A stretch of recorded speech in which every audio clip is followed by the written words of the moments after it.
মানুষের ক্ষমতা, টাকা, বিত্ত বা সম্পদের পরিমাণ যখন বেড়ে যায় তখন তার মধ্যে অহংকারও বেড়ে যায়, যা ধ্বংসের কারণ হয়। এই সব জিনিস সুরক্ষিত থাকে একজন প্রকৃত জ্ঞানী ব্যক্তির কাছেই। জ্ঞানী জানে কিভাবে এই শক্তি সঠিক ব্যবহার করতে পারবে। কিন্তু ক্ষমতা যদি কোনো বোকা ও অহংকারী মানুষের হাতে চলে আসে তাহলে তার কি পরিণাম হয় তাই দেখবো আজকের এই ভিডিওতে। Hi, this is Irina and you are watching Irina's world. আর আজকের movie curse of the princess. তো মুভি শুরুতেই মনোমুগ্ধকর পাহাড়ে ঘেরা এক অসাধারণ দৃশ্য, যা প্রকৃতি তার মনের মতো করে সাজিয়েছে। পাহাড়, ঝর্ণা আর এর মধ্যে সুন্দর এক রাজপ্রাসাদ দেখানো হয়। ব্যক্তিগতভাবে মুভির কাহিনী আমার কাছে খুবই ভালো লেগেছে। যারা মুভি লাভার তারা এই মুভিটি দেখলেই বুঝতে পারবে মুভিটি কত সুন্দর থিম নিয়ে তৈরি করা হয়েছে। মুভির শুরুতেই উংশ রাজ্যের রাজার কাছে যেসব রাজ্য বর্ষতা স্বীকার করেছে সেই দেশের রাজারা বিভিন্ন উপহার পাঠিয়েছে, আর রাজা সেই উপহার গ্রহণ করছেন। এই সভায় রাজার একমাত্র আদরের মেয়ে প্রজাপতির মতো করে প্রজাপতির পেছন পেছন দৌড়াচ্ছে। আর তখনই রাজার তার স্ত্রীর কথা মনে পড়ে যায়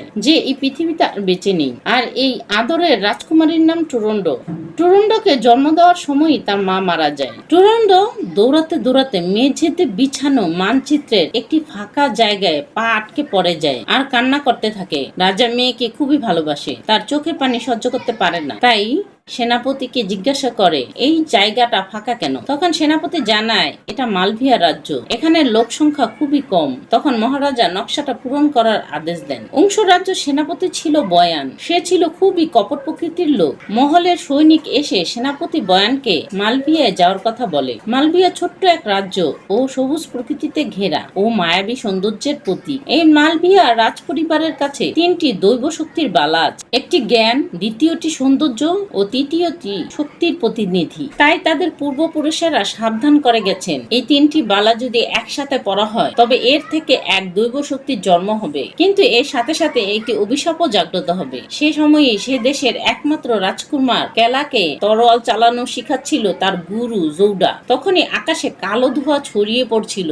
যা দেখে গুরুদেব বলেন আমাদের উপর খুব শীঘ্রই আক্রমণ হতে চলেছে। মালবিয়াবাসীকে না জানিয়ে অতর্কিত আক্রমণ শুরু করে সেনাপতি বয়ান, কিন্তু রাজার আদেশ ছিল আগে তাদের জানাতে তারা যদি অংশ রাজ্যের বর্ষতা স্বীকার করে নেয় তবে যেন আক্রমণ না করে। কিন্তু সেনাপতি বয়ান ছিল দুষ্ট প্রকৃতির লোক। সে রাজার আদেশ অমান্য করে মালভিয়ার উপর আক্রমণ শুরু করে। নিজেদের উপর এমন বিপদ আসায় মালভিয়ার রানী রাজাকে বলে মহারাজ আপনি এই বালা তিনটি পরে নিন আর রাজকুমার কেলাকে গুরুজিকে নিয়ে যেতে বলে। রাজা রানীর কথায় যখন তিনটি বালা একসাথে পড়ে তখন সে কালার ব্লাইন্ড হয়ে যায়, যাকে সামনে পায় তাকেই হত্যা করে। এভাবে রানীকেও হত্যা করে। যখন বুঝতে পারে তার হাতে তার প্রিয়তমা স্ত্রী খুন হয়েছে তখন নিজের তরোয়াল দিয়ে নিজের গলা কেটে আত্মহত্যা করে। আর এসব ঘটনা ঘটে গুরুজি ও কেলার সামনে। গুরুজি কেলাকে নিয়ে অংশ রাজ্য চলে আসে, আর সেদিন ছিল অংশ রাজ্যের একমাত্র রাজকুমারী টুরন্ডর জন্মদিন। আর সে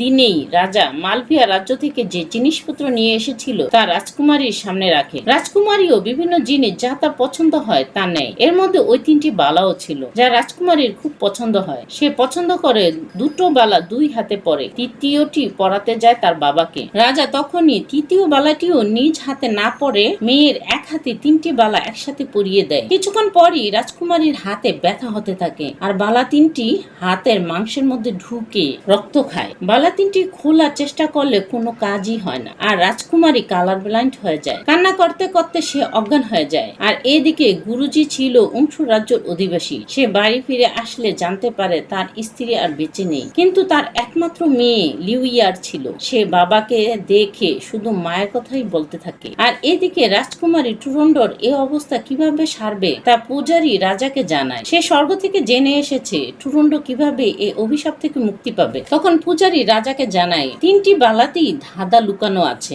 রাজকুমারী টুরন্ডর বয়স যখন 18 বছর হবে তখন তার প্রেমিক এসে এর উত্তর দিতে পারলেই টুরন্ড অভিশাপ মুক্ত হবে। এর মধ্যেই এক সিপাহী এসে বলে আতশবাজির সময় হয়ে গেছে। রাজকুমারীর জন্মদিন উপলক্ষে উপলক্ষে প্রতি বছরই এই দিনে আতশবাজি ফাটানো হয়। গুরুদেবের মেয়ে লিউইয়ার রাজকুমার কেলাকে তার পরিবার সম্পর্কে জিজ্ঞাসা করলে কেলা কিছুই মনে করে বলতে পারে না, তার নামও ভুলে গেছে। তাই গুরুজি জৌডা কেলাকে নাম দেয় নীল। তার মেয়ে লিউইয়ার নীলকে এর কারণ জিজ্ঞাসা করলে গুরুজি বলে, দেখো না ওর চোখ নীল, এর জন্য ওর নাম নীল। এর মধ্যে আকাশে আতশবাজির ফাটানোর দৃশ্য দেখে নীল অবাক হয়ে তাকিয়ে থাকে। আর টুরুন্ডোকে যখন কাজের মাসি বলে, দেখো তোমার জন্মদিন উপলক্ষে আতশবাজি ফাটানো হচ্ছে, টুরুন্ডো সেদিকে তাকালে দেখে শুধু আগুনের ফুলকা উঠছে, কারণ টুরুন্ডো কালার ব্লাইন্ড হয়ে গেছে, তাই সে অন্যদিকে ঘুরে শুয়ে থাকে। এরপরই দেখি দেখতে দেখতে তাদের 18 বছর হয়ে গেছে, সবাই বড় হয়ে গেছে, আর নীল আতশবাজি বানানোর চেষ্টা করছে। তখন তার বোন লিউইয়ার, যে তাকে মনে মনে ভালোবাসতো, সে এসে ডিস্টার্ব করে, এতে তার শেষ বারুদটুকু পুড়ে যায়। তখন লিউইয়ার বলে, আমার সাথে আসো, আমি বারুদের খনিতে নিয়ে যাব। তারা দুজনেই খনির ভিতরে ঢুকে দেখে আতশবাজি মাস্টার অপরূপ কৌশলে আতশবাজি ফুটাচ্ছে, যা দেখে নীলের চোখ অবাক হয়ে যায় এত সুন্দর কারুকাজ দেখে। তখনই সৈন্যদের একজন নীলকে দেখে ফেলে, তাই লিউইয়ার নীলকে বাঁচানোর জন্য এক গুহার ভিতরে চলে যায়, যার ভিতর দিয়ে বেরুলে রাজকুমারী টুরুন্ডোর মহল। বড় টুরুন্ডোকে দেখি, যে দেখতে খুবই সুন্দরী হয়েছে। রাজকুমারী তার মৃত মায়ের তাতে কাপড় বুনছিল। তখন মহারাজা সেনাপতি বয়ানকে পাঠায় টুরুন্ডোকে তরোয়াল চালানো শিখাতে, কিন্তু টুরুন্ডো বয়ানের কাছে তরোয়াল চালানো শিখতে চায় না, কিন্তু মহারাজার আদেশ তাই অমান্য করতে পারে না। এর জন্য বয়ানের সাথে তরোয়ালবাজি করতে করতে বাহিরে বেরিয়ে যায়। বয়ান যখন রাজকুমারীর গলায় তরোয়াল ধরে, তখন নীল ও লিউইয়ার গুহার রাস্তা ধরে রাজকুমারীর প্রাসাদে চলে এসে দেখে বয়ান টুরুন্ডোর গলায় তরোয়াল ধরেছে, তাই নীল প্রতিবাদ করে বয়ানের সাথে তরোয়াল চালায়। বয়ান নীলের তরোয়াল চালানো দেখি বুঝতে পারে গুরুদেব জৌডার কাছে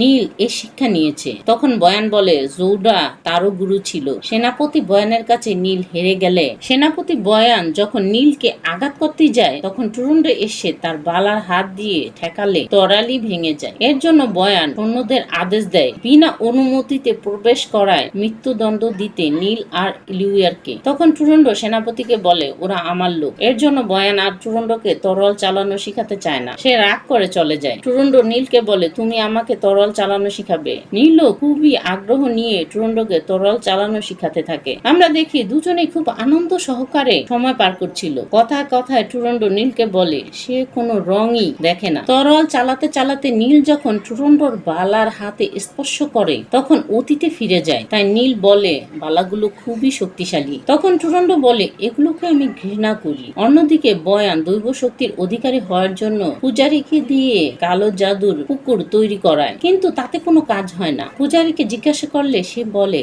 এখনো সময় হয়নি, তাই জাদু পানি কাজ করছে না। এর রাজত্ব পাওয়ার জন্য সেনাপতিকে পূজারী আর এক পরামর্শ দেয়, রাজকুমারীকে বিয়ে করলে সেই হবে রাজা, এ রাজ্যের মালিক। এরপরে দেখি পূর্ণিমা রাতে টুরুন্ডো নিজের হাত শত কাপড় দিয়ে বেঁধে রেখেছে, তার চোখ কালার চেঞ্জ করছিল। টুরুন্ডোর নিজের উপর কোনো কন্ট্রোলই ছিল না, তাই সে নীলের উপর আক্রমণ করা শুরু করে। নীল নিজেকে কোনো রকমে বাঁচায়। তখন টুরুন্ডো বলে, তুমি আর আমার সাথে দেখা করতে আসবে না। এর মধ্যেই রাজা টুরুন্ডোর সাথে দেখা করতে আসে। সে জানায় লামপুর রাজ্যের রাজকুমার ইউথং এসেছে। 6 মাস আগেই তার ছোট ভাইও এসেছিল রাজকুমারীকে বিয়ে করার জন্য, কিন্তু এ বিয়েতে শর্ত ছিল 3টি ধাঁধার উত্তর যে দিতে পারবে তার সাথে টুরুন্ডোর বিয়ে হবে, আর যে এ ধাঁধার উত্তর দিতে না পারবে তাকে মৃত্যুদণ্ড দেওয়া হবে। লিউইয়ার ও নীল তাদের দেশের বাজারে ঘুরতে বেরোয়। সেখানে ইউথং ও তার সেনাপতিকে নিয়ে বাজার ঘুরে ঘুরে দেখছিল। তখন এক চোর এসে ইউথং এর কোমরে থাকা চাকুটা চুরি করে। নীল সেটা উদ্ধার করে ইউথংকে ফিরিয়ে দেয়। এতে ইউথং ও নীলের মধ্যে খুব ভালো সম্পর্ক তৈরি হয়। তখন ইউথং জানায় তার ছোট ভাই মারা গেছে, তাই নীল যদি চায় তার ছোট ভাই হতে, নীলও রাজি হয়ে যায়। ইউথং ধাঁধার উত্তর দেওয়ার আগে দেখা করতে যায় টুরুন্ডোর সাথে। সে অতর্কিত টুরুন্ডোর উপর হামলা করে। টুরুন্ডো তার চতুর কৌশল দিয়ে তার ঘরে থাকা তাঁতের সুতো দিয়ে ইউথংকে আটকে ফেলে। তাই ধাঁধার উত্তর দেওয়ার দিন ইউথংকে বেঁধে নিয়ে যায় সবার সামনে। মঞ্চে টুরুন্ডোও আসে। রাজা যখন ইউথংকে বলে ধাঁধার উত্তর দিতে না পারলে মৃত্যুদণ্ড, টুরুন্ডোর হাত উপরে উঠালে রোদের আলোয় বালার ঝলক এসে লাগে নীলের চোখে। নীল আবারও অতীতে ফিরে যায়। এরপর নীল সবার সামনে ইউথংকে সে ভাই বলে মনে করে, তাই ধাঁধার উত্তর সেই দিবে। রাজ্যবাসীও এতে রাজি হয়, ভাই ভাইকে সাহায্য করবে, এটাই স্বাভাবিক। এরপরে নীলকে ধাঁধার প্রথম উত্তর দিতে বলা হয়। প্রথম প্রথম ধাঁধা হলো, এই সংসারে এমন কোন জিনিস আছে যা অন্ধকারে তৈরি হয় আর দিনের আলোতে শেষ হয়ে যায়? এই ধাঁধা শোনার পরই নীল চোখ বন্ধ করে তার মায়ের কাছে অতীতে ফিরে যায়। কিন্তু সময় শেষ হয়ে যায়, নীল প্রথম প্রশ্নের উত্তর দিতে পারে না। এর জন্য নীলকে সবার সামনে গরম তেলের ভিতরে ফেলতেই যাবে। সে সময় নীলের তার মায়ের বলা শেষ কথা মনে পড়ে যায়। উত্তর হলো আশা। রাজ্যবাসীও সবাই একসাথে উচ্চারণ করতে থাকলে রাজকুমারী টুরন্ডোর হাতের প্রথম বালাটা ভেঙে যায় আর সাথে সাথে নীলকে গরম তেলে ফেলা থেকে আটকায়। সবাই তাকে মাথায় করে নিয়ে আনন্দ করতে থাকে আর বাহবা দিতে থাকে। মহারাজা এতে খুশি হয়। সে এদিনের জন্য অনেক বছর ধরে অপেক্ষা করছিল। কিন্তু বয়ানের মোটেও ভালো লাগে না। সে বারবার নীলের বিপক্ষে কথা বলার চেষ্টা করছিল, কিন্তু রাজা তাকে কোনো পাত্তাই দেয় না। মহারাজা সভা থেকে আসার সময় বয়ান বালার এক ভাঙা টুকরো চুরি করে নেয় আর এক সৈনিককে আদেশ করে যায়, কাল নীল ধাঁধার উত্তর দিতে পারে বা না পারে বাজি ফাটানো বন্ধ রাখতে। এদিকে গুরুজি জৌডা নীলের জন্য রাতে অপেক্ষা করছিল। নীল আসার পর তাকে জামাকাপড়ের পুটলি এগিয়ে দিয়ে বলে, শহরে চলে যাও।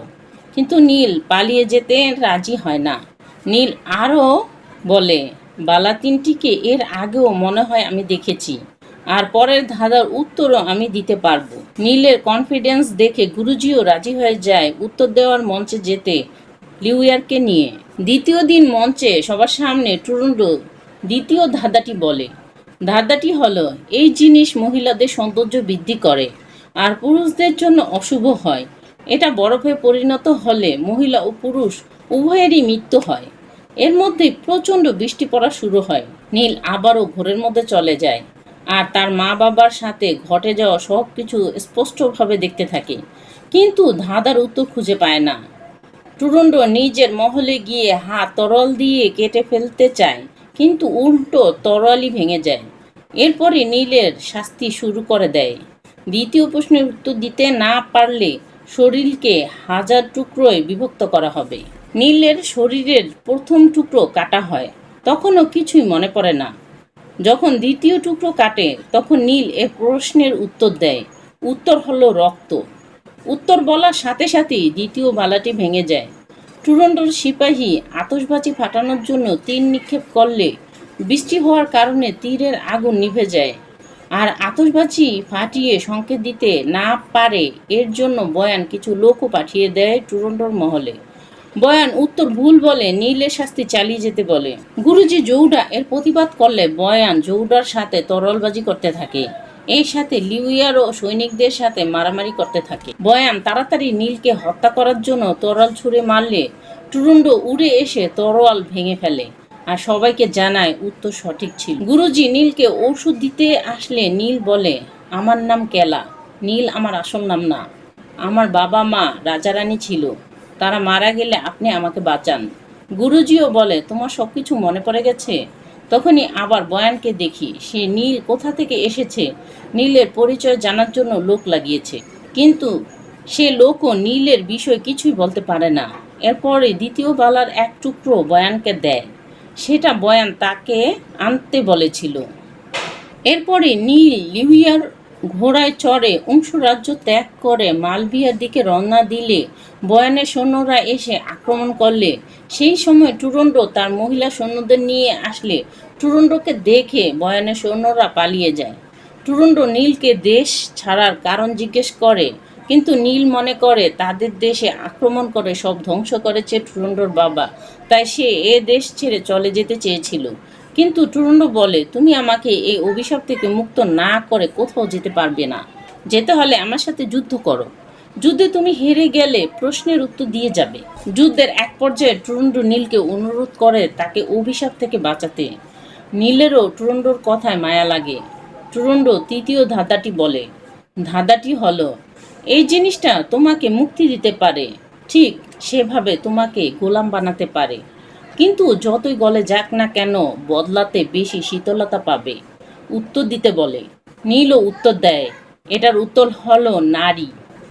একজন নারী বরফের থেকেও বেশি শীতল হয়। এর উত্তর শোনার সাথে সাথেই তৃতীয় বালাটিও ভেঙে যায়। বালাটি ভাঙার সাথে সাথে টুরন্ডো অজ্ঞান হয়ে যায়। জ্ঞান ফিরলে চোখ মেললেই আকাশের দিকে তাকিয়ে দেখে আকাশ থেকে প্রান্তর পর্যন্ত সবকিছু কত সুন্দর কালার। মানে অভিশাপের কারণে এতদিন সে কালার ব্লাইন্ড ছিল। বালা তিনটি ভেঙে অভিশাপ মুক্ত হলে তার চোখে কালার ফিরে আসে। এরপরে নীলের চিকিৎসা রাজমহলের চিকিৎসকরা করে জানায় নীল ভালো আছে। তখনই টুরুন্ড আসে নীলকে দেখতে। নীল জানায় তার পরিচয় খুঁজে বের না করতে পারলে সে বিয়ে করবে না। রাজাও কথা জানতে পেরে পুরস্কারের ঘোষণা করে দেয়। এদিকে পূজারী বালার তিনটি টুকরো একসাথে করে জাদুর পুকুরে ফেলে বয়ান সেখানে নামলে তার শরীরে অমরত্ব চলে আসে। বালার মালিক ছাড়া কেউ বয়ানকে মারতে পারবে না। এই শক্তি পাওয়ার পর বয়ান পূজারীকেই চাকু দিয়ে মেরে ফেলতে চায়। পূজারীর পেটে চাকু ঢুকিয়ে দেয়। পূজারী আতশবাজি কারিগরের কাছে আহত অবস্থায় চলে আসে আর তাকে বাঁচাতে বলে। বয়ান নীলকে ধরে নিয়ে আসে। রাজকুমারী টুরুন্ড আসে নীলকে বাঁচাতে, কিন্তু বয়ান শর্ত দেয় কাল তাকে বিয়ে করলে নীলকে ছেড়ে দিবে। টুরুন্ড বয়ানের কথায় রাজি হয়ে যায়। সকাল হলেই বয়ান নীলকে রাজপ্রাসাদে রাজার সামনে নিয়ে আসে। তখন রাজা জানতে পারে নীল মালভিয়ার রাজপুত্র। তাদের রাজ্যে বিনা কারণে ঢুকে তার বাবা মাকে হত্যা করেছে। তখনই টুরুন্ড এসে বলে এসব ঘটনা আমার বাবার আদেশে না, বয়ান এ কাজ করিয়েছে, একজন গুপ্তচরও আছে।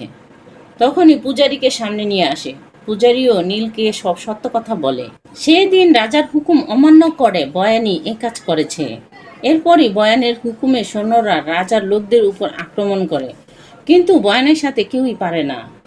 বয়ান এতটাই শক্তিশালী হয়েছিল যে বোমা মারার পরেও কিছুই হয় না। একসময় টুরুন্ড তার তরোয়াল দিয়ে বয়ানকে আঘাত করলে বয়ান টুরুন্ডর বুকে ধাক্কা মারলে সেই আঘাতেই টুরুন্ডর মাটিতে লুটিয়ে পড়ে। পরক্ষণেই নীল টুরুন্ডর তরোয়াল নিয়ে বয়ানের বুকের ভিতরে ঢুকিয়ে দিলে বয়ানের শরীরের ভিতরে আগুন জ্বলতে থাকে। বয়ান পাথর হয়ে যায় আর বুকে আঘাতের কারণে টুরুন্ডর মুখ দিয়ে রক্ত বের হয়ে টুরুন্ড মারা যায়। এরপরে নীল তার নিজ দেশ মালভিয়া চলে যায়। সেখানে গিয়ে খুব সুন্দর আতশবাজি বানানো শিখালো মালভিয়ার প্রজাদের। আর এই আতশবাজি ফাটানোর মাধ্যমে তাদের দেশে শান্তি ও সমৃদ্ধির বার্তা দিল সবাইকে। আর এক অসমাপ্ত ভালোবাসা দেখি মুভির গল্পটি শেষ হয়। সবশেষে ধন্যবাদ আপনাকে ভিডিওটি শেষ পর্যন্ত দেখার জন্য। আবার দেখা হবে নতুন কোনো মুভির গল্পের সাথে, নতুন কোনো ভিডিওর সাথে। দেখতে থাকুন এরিনাস ওয়ার্ল্ড। ভিডিওটি কেমন হলো কমেন্ট করে জানাতে পারেন আপনার মতামত।